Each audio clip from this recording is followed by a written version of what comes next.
बाखबर ज़राए ने इंकशाफ किया है कि इमरान खान से हाथ मिलाकर वजारत आला का वादा हासिल करने वाली काफ लीग के 5 में से 4 अरकान कौमी असम्बली अपोजिशन की तहरीक अदम एतमाद में वज़ीर आज़म के खिलाफ वोट देने जा रहे हैं।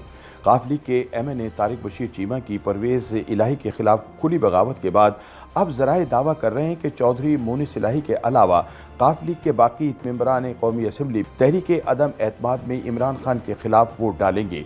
ज़राए का कहना है कि परवेज़ इलाही की जानिब से चौधरी शुजात हुसैन को एतमाद में लिए बगैर वजारत आला की पेशकश कबूल करने के बाद से चौधरी ख़ानदान में शदीद इख्तलाफात पैदा हो चुके हैं। ज़राए के मुताबिक परवेज़ इलाही को बता दिया गया है कि वफाक की सियासत को पंजाब की सियासत से अलहदा कर दिया गया है, यानी अगर वो वज़ीर आला पंजाब बनने की कोशिशें जारी रखना चाहते हैं तो उनका मरकज़ में काफ लीग की सियासत से कोई ताल्लुक़ नहीं होगा। ज़राए का कहना है कि इतवार के रोज़ तहरीक अदम एतमाद में तारिक बशीर चीमा के अलावा चौधरी शुजात हुसैन के चकवाल से मुंतखब होने वाले साहबजादे चौधरी सालिक हुसैन, गुजरात से मुंतखब होने वाले शुजात के भाई चौधरी वजाहत हुसैन के साहबजादे हुसैन इलाही और बहावलपुर से मखसूस नशस्त पर मुंतखब होने वाली रुकन कौमी असम्बली मिसिस फर्रुख खान इमरान के खिलाफ वोट डालने का फैसला कर चुके हैं, जिसे चौधरी शुजात हुसैन की हिमायत हासिल है। ज़राए का कहना है कि चूँकि मरकज़ में इमरान खान के खिलाफ तहरीक अदम एतमाद की कामयाबी 100% यकीनी है, इसलिए इनके साथ खड़े होने का कोई जवाज़ नहीं बनता। काफ लीगी ज़राए का कहना है कि चौधरी परवेज़ इलाही ने इमरान खान की जानिब से वजारत की आफ़र कबूल करने में इतनी फुर्ती दिखाई कि चौधरी शुजात हुसैन को मशवरे के लिए फ़ोन तक करना गवारा ना किया, जिसका नतीजा अब सामने आ चुका है। बताया जा रहा है कि चौधरी ख़ानदान में अब इख्तिलाफ़ात बढ़ते जा रहे हैं, जिसकी बुनियादी वजह यह है कि चौधरी शुजात ने हमेशा परवेज़ इलाही और मोनिस इलाही को सियासत में आगे रखा और बड़ा होने के चक्कर में कुर्बानियाँ दी। उन्होंने परवेज़ इलाही को पंजाब का स्पीकर बनवाया और मोनिस इलाही को वफाकी वज़ीर बनवाया, लेकिन अपने साहबजादे सालिक हुसैन के हवाले से हमेशा कुर्बानी दी।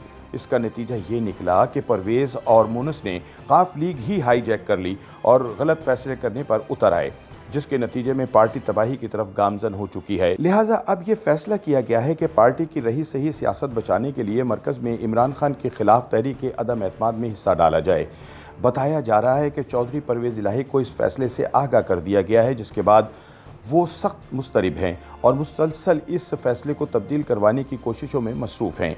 काफ लीगी ज़राए का कहना है कि परवेज़ इलाही को मशवरा दिया गया है कि वो हारी हुई जंग में कूदने के बजाय वजारत आला की आफ़र इमरान खान को वापस कर दें और पंजाब असम्बली की स्पीकरशिप बचाने की कोशिश करें।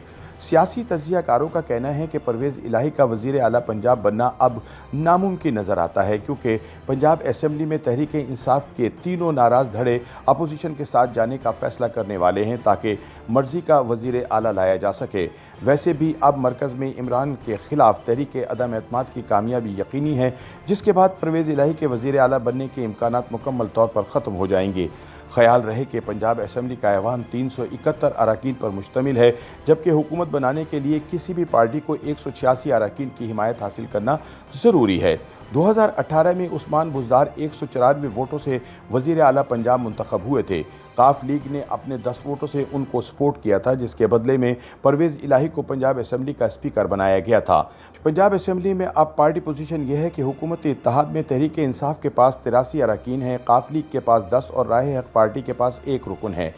अपोजिशन इत्तेहाद में मुस्लिम लीग नून के पास 165 अरकान और पीपल्स पार्टी के पास 7 अरकान है। इस हवाले से देखा जाए तो परवेज़ इलाही का वज़ीर आला पंजाब बनना बिल्कुल भी मुश्किल नहीं, लेकिन मसला यह है कि अब हालात 2018 से मुख्तलिफ हैं और तहरीक इंसाफ 3 वाज़ा धड़ों में तकसीम हो चुकी है। वज़ीर आला पंजाब के मनसब पर फाइज होने के लिए परवेज़ इलाही को जिस बड़े चैलेंज का सामना करना पड़ सकता है वो हुक्मरान जमात के अंदर बनने वाले सियासी धड़े हैं। इनमें सबसे बड़ा धड़ा जहांगीर तरीन का है, जो गुज़िश्ता साल अप्रैल में बज़ाहिर हुकूमत से अपनी राहें जुदा कर चुका है। जब जहांगीर तरीन के खिलाफ FIA ने मुकदमा चलाया था तो उन्होंने 20 से ज़ायद अरकान सूबाई असम्बली के साथ अदालत में पेश होकर अपनी ताकत का मुजाहिरा किया था। तरीन का साथ देने वाले 20 से ज़ायद सूबाई असम्बली के मेंबरान ने अभी तक अपने फैसले पर नज़रसानी नहीं की है और यही वजह है कि परवेज़ इलाही को अपनी राह में हायल रुकावट दूर करने के लिए तहरीक इंसाफ के सबसे बड़े धड़े को राम करना पड़ेगा, जो अब मुमकिन नज़र नहीं आता। इसी तरह अलीम खान भी परवेज़ इलाही के लिए चैलेंज बन सकते हैं, क्योंकि जब उन्होंने पार्टी से अलहदगी का ऐलान किया था तो ऐसा मालूम हो रहा था कि शायद वो खुद वज़ीर आला पंजाब के उम्मीदवार के तौर पर सामने आएंगे।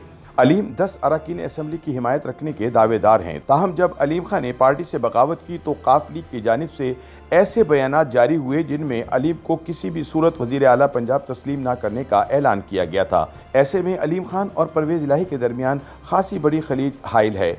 अलीम समझते हैं कि परवेज़ इलाही ने इन्हें गैर ज़रूरी तौर पर तनकीद का निशाना बनाया। इसी तरह 14 अरकान पंजाब असम्बली पर मुश्तमिल गज़नफ़र अब्बास छीना ग्रुप भी परवेज़ इलाही की हिमायत करने पर आमादा नहीं नज़र आता। यूँ इन 3 ग्रुपों से ताल्लुक़ रखने वाले 44 अरकान असम्बली बागी हो चुके हैं और परवेज़ इलाही का वज़ीर आला बनने का ख्वाब पूरा होता नज़र नहीं आता।